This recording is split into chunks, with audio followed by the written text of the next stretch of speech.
Hello', মই Pranab. YouTube যাত্ৰাত এইটো মোৰ প্ৰথম ভিডিঅ'। ভুল হোৱাটো স্বাভাৱিক, ভুলবোৰ কমেণ্টত জনাবচোন।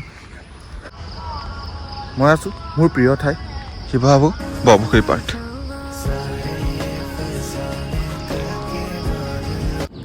বেচিকেলি মোৰ ভিডিঅ' কণ্টেণ্টবোৰ জীৱ জন্তু, গছ গছনি, চৰাই চিৰিকটিক লৈ। আহকচোন এতিয়া ভিডিঅ'টো ডাইৰেক্ট মোৰ ঘৰৰ পৰিৱেশৰ পৰা আৰম্ভ কৰোঁ। মই আছোঁ বৰ্তমান আমাৰ ঘৰৰ ওপৰত, আৰু ওপৰৰ পৰা সন্মুখৰ ফালৰ ভিউ এইটো।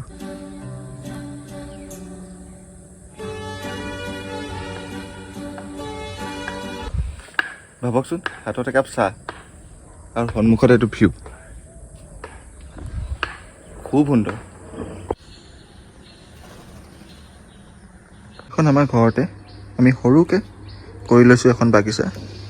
ইয়াত মই প্ৰত্যেক দেওবাৰে এজোপাকৈ হ'লেও গছৰ পুলি ৰুই যাওঁ। আৰু এইজোপা যে দেখিছে, এইজোপা একচুৱেলি কলগছ হয়। তো মই টাবতে দিছোঁ, চাওঁ ইয়াৰ লুকছটো কেনেকুৱা হয়গৈ। আৰু লগতে এইজোপা মানি প্লেণ্টজোপা দি দিছোঁ। তো এইজোপাও বগাবলৈ আৰম্ভ কৰিছে। এজনী আমাৰ ঘৰ স্ন'ই, আমাৰ খুব মৰমৰ। তাই বৰ্তমান অলপ গাটো অলপ বেয়া হৈ আছে এতিয়া, কিন্তু একো নাই, আমি ডক্টৰৰ ওচৰত ৰেগুলাৰ গৈ ট্ৰিটমেণ্ট কৰাই আছোঁ। যিহেতু মোৰ ওচৰত কোনো গাড়ী নাই, তো মই তাইক এনেকৈ স্কুটিতে ডক্টৰৰ ওচৰলৈ অনা নিয়া কৰোঁ। ক'ৰবাত দেখিলে মাতটা লগাবচোন। এহেঁতি দুটা, এইটো মিঠু আৰু এজনী মিঠি। ইহঁতক ৰখাৰ কাৰণে মই আপোনালোকৰ আগত ক্ষমা বিচাৰিছোঁ, কিন্তু মই ইহঁতক কিয় ৰাখিবলগীয়া হ'ল তাৰ বিষয়ে মই আপোনালোকক জনাম। আৰু মোৰ ডিউটি যেতিয়া অফ থাকে বা ফ্ৰী টাইম ওলায়, মই ঘৰতে কিছুমান বস্তু সাজিবলৈ চেষ্টা কৰোঁ।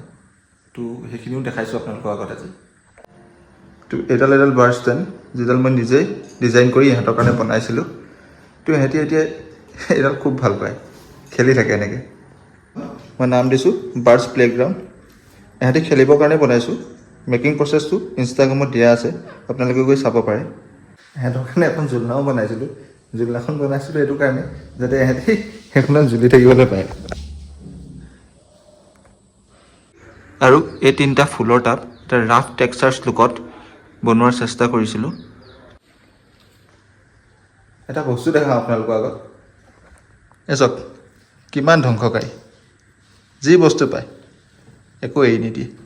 তুমি এই পিঞ্জিৰাটো যে দেখিছে, এই পিঞ্জিৰাটো একচুৱেলি মোৰ ককাৰে হয়। তো মোৰ ককাৰ পাছত দেউতাৰে যত্ন লৈ ৰাখিলে, আৰু এতিয়া মই যত্ন লৈছোঁ এইটো। তো ইয়াতে মই কি কৰিছোঁ, তো ফাৰ্ষ্টতে মই তলত মাটি দি দিছোঁ। তো মাটিৰ গ্ৰাছ দিছোঁ। তো গ্ৰাছ দিছোঁ আৰু ছাইডত এইবোৰ শিলগুটিবোৰ দি দিছোঁ, যাতে কি হয় তাতে খোৱা বস্তুবোৰ পিছফালে পেলাই থাকে। তো এই শিলখিনি দিলে কি হয়, পেলাব নোৱাৰে। আৰু ইয়াতে কি কৰিছোঁ, মই গছৰ ডাল লগাই দিছোঁ যাতে তাহাঁতি তাত বহি থাকিব পাৰে। তো এই লেতেৰাখিনি আপোনালোকে ইগন'ৰ কৰিব, কাৰণ এইখিনি যদি ৰাতিপুৱা চাফা কৰে তো অলপ সময় পাছত তাৰ পৰিস্থিতি এনেকুৱাই হয়। সিহঁতকেইটাক যে এনেকৈ দেখিছে মোৰ লগত, প্ৰায় সময় সিহঁতি মোৰ লগত এনেকৈয়ে থাকে, ঘূৰি ফুৰে, গোটেইখন চাই ফুৰে কোনফালে কি আছে। তো এই লগত ইহঁতক যিমান পাৰোঁ মই এনেকৈ এৰি দিওঁ, যাতে তাহাঁতৰ মাজত এটা ভাল সম্পৰ্ক গঢ়ি তোলে। তো ইহঁতৰ মাজত এনেকৈ সম্পৰ্কও ভাল হ'ব, মই তাৰে আশা কৰোঁ। এই গছৰ পুলিবিলাক কিনাৰ টাইমত কোনো আইডিয়া নাথাকে যে পিছলৈ গৈ কেনেকুৱা হ'ব, কিন্তু কথা এটা আছে নহয় যে ধৈৰ্য্যৰ ফল মিঠা।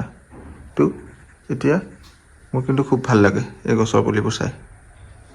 ৰ'ব, ভিডিঅ'টো শেষ কৰাৰ আগত আকৌ এবাৰ পুখুৰী পাৰলৈ উভতি যাওঁচোন বলক। আৰু মই যদি ভুলকৈ শুনা নাই আৰু দেখা নাই, ইয়াত থকা মেক্সিমাম হাঁহ কোনোবাই নহয় কোনোবাই দান দিছে। মই সেই দান দিয়া কেইজনক ধন্যবাদ জনাব বিচাৰিছোঁ, কাৰণ তেওঁলোকে যদি এইকেইটা দান নিদিলে হয়, আজি মানুহৰ মুখৰ জুতিৰ বাবে কাৰোবাৰ নহয় কাৰোবাৰ পেটত থাকিব। এবাৰ ভালদৰে চাওকচোন,